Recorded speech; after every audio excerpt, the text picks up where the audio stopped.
जय हिंद दोस्तों, सबसे पहले वीडियो देखिए, बाद में मिलते हैं। में मुझे ऐसा लगता है कि शायद क्योंकि टीम पहले अनाउंस कर दी थी ना, टूर से ये तीसरे टेस्ट मैच से पहले अनाउंस कर दी थी और पहले से मेंशन कर दिया था कि वाइस कप्तान बुमराह है, तो अब बुमराह ही वहां पे कप्तानी करेगा। बाकी गिल है, माइट बी गिल, लेकिन अगर हम बोर्ड के बीसीसीआई के हेड होते तो हम विराट कोहली को कप्तान बनाते। हमारी ये सोचती होती कि विराट कोहली को कप्तान बनाएं क्योंकि उसको तजर्बा भी है और वो अच्छी तरह लड़ाता। बुमराह का भी पता नहीं है कि वो कप्तानी कैसी करेगा, क्योंकि बहुत बड़ी ट्रॉफी है, बहुत बड़ी सीरीज है, 2 दफा इंडिया जीत चुका है और उसको हैट्रिक करनी है और WTC फाइनल का भी मसला है। तो मेरा ख्याल है आई गो विद। दोस्तों, ऑस्ट्रेलियाई साबिक कप्तान रिकी पॉन्टिंग ने प्रेडिक्शन की है बॉर्डर गावस्कर सीरीज को लेकर।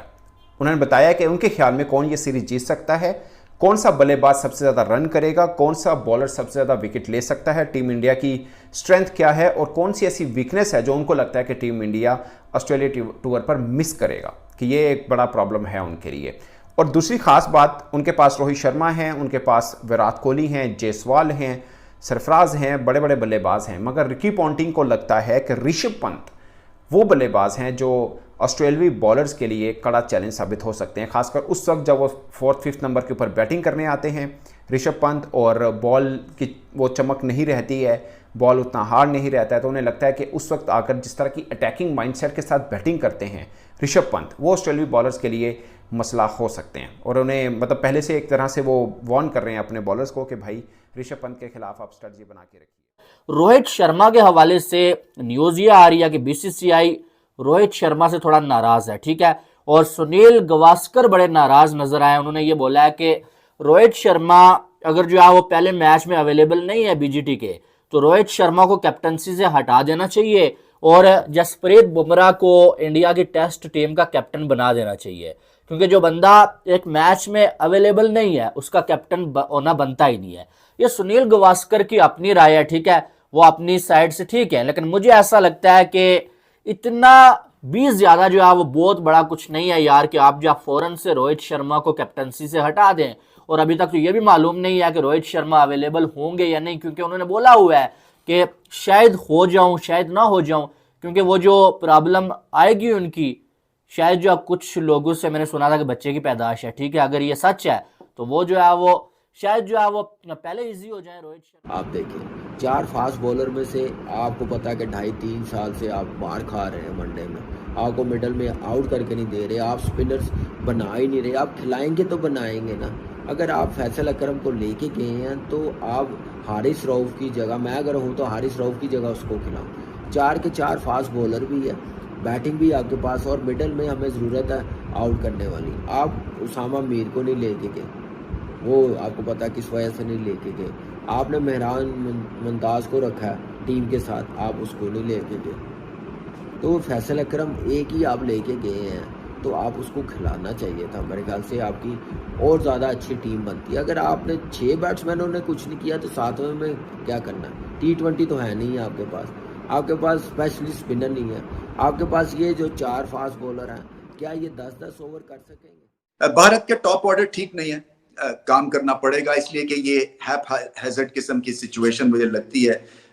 हैप हैजर्ड वर्ड नहीं है, ये स्पॉस्मैटिक वर्ड है, यानी कि कुछ 4 कदम अच्छे 4 कदम खराब, फिर 2 कदम अच्छे 3 कदम खराब। तो ये इसमें कंसिस्टेंसी लाने की जरूरत है। और फिर अगर आपने ऐसी पिच बनाई है तो फिर बल्लेबाजों को सोचना है कि किस तरह से बैटिंग करनी है। ये नहीं हो सकता कि न्यूजीलैंड आपसे बेहतर बैटिंग कर जाए और आपसे बेहतर बॉलिंग कर जाए उन पिचेस पे जहां पे आपको बॉस करना था टेस्ट मैच और टेस्ट सीरीज। सो आगे चल के अब देखना यही है कि इससे क्या सबक भारत लेता है और किस तरह से अपने चांसेस को बनाए रखता है वर्ल्ड टेस्ट चैंपियनशिप के फाइनल के लिए। बहुत मेहनत करना पड़ेगी, ऑस्ट्रेलिया का टूर आसान नहीं होने वाला है। भाई दूसरा टेस्ट मैच एडिलेड में होने जा रहा है और कुछ इंजरीज का बड़ा मसला चल रहा है पाकिस्तान की टीम की तरफ से, और कुछ परफॉर्मेंस की जो मसले हैं वो भी बहुत ज़्यादा चल रहे हैं। बैटिंग में भी प्रॉब्लम्स हुई, हमारे जितने भी बैट्समैन हैं वो रन्स नहीं कर सके। बाबर ने 37 किए, फिर रिजवान ने 44 किए,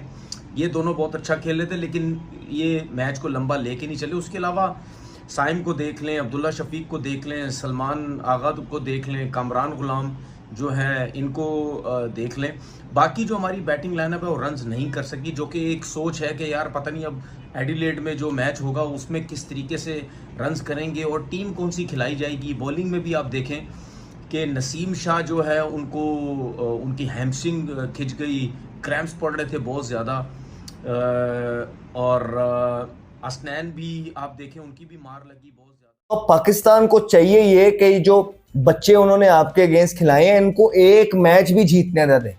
आप इनको वाइट वॉश करके आए ताकि इनकी हिम्मत ना हो आगे से कि जब पाकिस्तान की टीम आए तो अपने ये चलती हुई सीरीज से मेन प्लेयर्स को पुल ऑफ कर लें। अब आप पे ये जिम्मेदारी है। तो ऑस्ट्रेलिया ने पहला ही मैच जीतने के बाद पाकिस्तान की स्ट्रेंथ को गेज कर लिया और अपने बच्चे उतारने का फैसला कर लिया है। दूसरे ओडीआई के बाद तीसरे ओडीआई के अंदर जो ऑस्ट्रेलिया है वो पाकिस्तान के अगेंस्ट अपनी पूरी साइड नहीं उतारेगा, पाकिस्तान के अगेंस्ट अपनी ए साइड उतारेगा, बच्चे उतारेगा। उन्होंने डेडलाइन दे दी है। ये भी सवाल हुआ, उन्होंने कहा 15 दिसंबर तक पता चल जाएगा, क्योंकि 15 दिसंबर के बाद फिर हम इंतज़ामात पे मुड़ जाएंगे कि इंडिया ने आना है तो क्या इंतज़ामात हैं, इंडिया ने नहीं आना तो क्या इंतज़ामात हैं। जाहिर सी बात है, होटल की बुकिंग होती है वो आपको पहले करनी पड़ती है, बाकी सारे मामलात, सिक्योरिटी के अरेंजमेंट्स और ये सारा कुछ, तो वो 15 दिसंबर समझो अब डेडलाइन है। इंडिया के पास अराउंड 45-46 डेज़ हैं, उन्होंने डिसाइड करना है उन्होंने आना है या नहीं आना। फिर ग्राउंड पर बड़ा कंसर्न था हमारे कुछ इंडियन लोगों को कि जी पाकिस्तान में ग्राउंड ऐसे वो वेस्ट इंडीज उधर अमेरिका में जो ग्राउंड बने थे उनको तो देखते नहीं है, दुनिया में और कई मैचेस होते हैं वहाँ देखते नहीं है, हम पाकिस्तान के ग्राउंड रगड़े जाते हैं। तो भाई यही हिसाब है कि अपने ग्राउंडों को भी नहीं देखते। अब सुना है पिछले टेस्ट मैच में पानी नहीं मिल रहा था, हालांकि वो ग्राउंड वालों ने अनाउंस किया था फ्री पानी मिलेगा। तो भाई ये जो ग्राउंड है ना, ये पाकिस्तान, इंडिया, बांग्लादेश में एक ही जैसे हैं। ठीक है, इंडिया के पास बेहतर ग्राउंड होंगे ये वो, बट जो पब्लिक की देखो वीआईपी तो हमारे यहाँ भी अच्छे हैं। इसलिए आपको प्रॉपर 5 बॉलर, जो सलमान अली आगा आप सोच रहे हैं, साइम अयूब को सोच रहे हैं, कामरान गुलाम, क्रिकेट बहुत फास्ट हो गई है। तो अगर वो आउट ना हुए ऊपर से, हर दूसरा बॉल उन्होंने वो स्टैंड में फेंकना है इनको, तो आप कैसे 10 ओवर्स पूरे करवाएंगे। तो इसलिए आपके पास आजकल की क्रिकेट में पूरे 5 बॉलर होने चाहिए और स्पिनर्स तो हमें चाहिए ही चाहिए। ये मेरे ख्याल से पाकिस्तान की टीम बनती है और शायद नेक्स्ट मैच में ये चीज़ नज़र आए। नया कप्तान है, इतना आप टाइम दे सकते हैं। शाहीन और हारिस रऊफ, ये तो मुझे लगता है कि ये दोनों खेलेंगे। हारिस रऊफ भी बहुत ज़्यादा एक्सपेंसिव रह रहे हैं, इनको रन्स जो है वो कंट्रोल करने पड़ेंगे, लेकिन ये शाहीन और हारिस तो ये मैं समझता हूँ दोनों खेलेंगे। लेकिन मैं ये समझता हूँ कि कहीं ना कहीं स्पिनर ज़रूर डालना चाहिए भाई, क्योंकि ये आपने पिछले मैच में 4 फास्ट बॉलर खिला दिए। अब आप देखें रन्स 204 का सिर्फ टारगेट था और आपने फास्ट बॉलर से ही ओवर करवाए। मार पे मार पड़ रही थी फास्ट बॉलर्स की, ज़्यादा मार हसनैन की पड़ी और हारिस रऊफ की। अगर यहाँ पे अगर ऑस्ट्रेलिया ने ज़्यादा रन्स चेस करने होते, अगर 300 रन चेस करने होते, तो इसी तरह फास्ट बॉलर्स की मार लग रही होती, तो फिर आपके पास क्या ऑप्शन था? एक सलमान अली आगा को ऑप्शन था, वो तो जेन्युइन स्पिनर तो है ही नहीं। तो फिर क्या करते हैं? हमारा कप्तान जो रिजवान है वो क्या करता? फिर अभी भी मौका है, एडिलेड में है, आप 3 फास्ट बॉलर्स के साथ जाएं। 2 फास्ट बॉलर मैंने बता दिए, शाहीन और हारिस। तीसरा फास्ट बॉलर जो है वो नसीम, तो मुझे नहीं लगता शायद वो कमिंस जो है ना, लेबुशैन, स्मिथ, जॉश हेजलवुड, उनको रेड बॉल की प्रैक्टिस में घुसा देगा। तो मेरा मतलब है ये है क्या, ये क्यों हो रहा है? मतलब आप लोग किस तरह अलाउ कर देते हैं दूसरी टीम को कि वो अपनी जो है ना चीज़ों की प्रैक्टिस कर ले और अपनी जो है ना बच्चों को आपके अगेंस्ट उतार दें। तो आपने भी तो प्रैक्टिस करनी है चैंपियंस ट्रॉफी की, आपने भी तो चीजें गेज करनी है कि हम कहाँ स्टैंड कर रहे हैं, तो वो आप बच्चों के अगेंस्ट करेंगे। बॉर्डर गावस्कर ट्रॉफी शुरू होने से तो वो खेल लें, लेकिन इतना आपको वर्ल्ड कप जितवाने वाला कैप्टन यार, तो इतना वो नहीं है कि आप एक आध सीरीज जाओ। ठीक है, बहुत बड़ी बात हो गई है, आप इतने सालों से नहीं हारे हुए थे, 100 साल में पहली बार वाइट वॉश हुआ, लेकिन अब आपको जो भी करना है ना बॉर्डर गावस्कर ट्रॉफी के बाद करना है। अब इस सर पे बॉर्डर गावस्कर ट्रॉफी जो बैठी हुई है भाई, और आप जो फौरन से पहले आप जो कैप्टन चेंज करना चाहते हैं, आप टीम चेंज करना चाहते हैं, ऐसा नहीं होता है। आपको आप बॉर्डर गावस्कर ट्रॉफी खेलनी चाहिए, उसके बाद आप ये सोचें कि हम नया कैप्टन किसको बनाएं। वैसे भी उसके बाद सुनने में ये आ रहा है कि रोहित शर्मा टेस्ट से जो है रिटायर हो जाएंगे, तो आपके पास उसके बाद टाइम होगा कि आप जो है किसी को भी बना लें। लेकिन आजकल मैं देखता हूं कि यार आजकल शोर मचा हुआ है कि रोहित शर्मा को कैप्टनसी से हटा दो भाई, रोहित शर्मा को निकाल दो। यार रोहित शर्मा को आप निकाल तो देंगे, लेकिन अभी जो है आपकी टीम वैसे ही जो हारी हुई है। बात होती है 1500 वाली सीट की। 1500 वाली में इंडिया में भी देखता हूँ वही सीटें, कभी आओ तो ऊपर कवे ने या परिंदों ने कुछ किया होता है। पाकिस्तान में भी वही सीटें हैं, मतलब कोई इतना मसले वाली बात नहीं है जितना मैंने देखा है, जितना मैंने एक्सपीरियंस किया है। और सर नकवी ने कहा ग्राउंड की अच्छी अपडेट है, आप लोग परेशान ना हो। मैं खुद भी लाहौर गया था ऑब्जर्व करने के भाई कजाफी स्टेडियम का क्या काम है, तो भाई वहाँ पे भी काम उस वक्त तो देख के लग रहा था कि ये काम नहीं रुकेगा और ये चैंपियन ट्रॉफी मुश्किल है जहाँ हो। बट अब मैं देखता हूँ जैसे बिल्डिंगें बन गई हैं, जाहिर सी बात है 24 घंटे काम हो रहा है ना, एक जगह 24 घंटे काम होगा तो फिर जाहिर सी बात है आपको रिजल्ट्स उसके डिफरेंट नजर आएंगे और काम जल्दी खत्म हो जाएगा। तो वो पीसीबी के चेहरे पे इस हवाले से भी मुस्कुराहट है कि भाई चलो हमने काम बहुत फैल रहा नहीं है, काम हम पहले कर रहे हैं, जो कि एक अच्छी चीज़ है। तो उस पर भी मोहसिन नकवी ने जवाब दे दिया है। तो भाई ये अब डटे हैं, ग्राउंड तैयार हैं, आल ओके हैं, फैसिलिटीज़ 45 दिन ने, बताओ भाई मेरे दोस्तों पाकिस्तान आना है नहीं आना है, क्या करना अगला। बट मोर इम्पोर्टेंटली क्या टैलेंट के साथ भारत को टेस्ट क्रिकेट में उतरना है, ये सोचने की बात है। मैं समझता हूँ कि सीनियर प्लेयर्स के ऊपर जो है वो फोकस ज्यादा हो जाता है, क्योंकि मुश्किल सिचुएशन में देखते हैं रोहित शर्मा की तरफ, विराट कोहली की तरफ कि ये हमारे जो है सेवियर होंगे, ये हमें मैच जिताएंगे। फिर उसके बाद जो है वो ऋषभ पंत ही खड़े हुए लेट मिडल ऑर्डर में। सो प्रॉब्लम्स हैं, टॉप ऑर्डर जो है वो इस तरह की कंसिस्टेंसी नहीं दिखाई है जैसे कि फॉर एग्जांपल न्यूजीलैंड ने दिखाई इस सीरीज में। तो बहुत ज्यादा काम करने की जरूरत है। मैं किसी का नाम नहीं लेना चाहता हूं, इसलिए कि हार के बाद जो है ना वो जज्बात जो है ना वो थोड़े से मचले हुए होते हैं, थोड़े से जज्बात जो है वो काबू में नहीं होते हैं। सो ठंडा होके भारत को एनालाइज करना है कि क्या करना है। ये एक बहुत बड़ी फतह है न्यूजीलैंड के लिए और बहुत बड़ी वेकअप कॉल है भारत के लिए। हमने ये यादव हमने ये सजेशन दी आईसीसी को कि 10 टीमें होती ना, 5-5 के 2 पूल बना दें। इस दफा जब स्टैंडिंग आएगी ना, टॉप 5 टीमें एक तरफ कर दें, बॉटम 5 टीमें एक तरफ कर दें। जो बॉटम पे एक टॉप में से जो बॉटम पे आएगा उसको बी पूल में डाल दें और बी से जो टॉप करेगा उसको ए में डाल दें।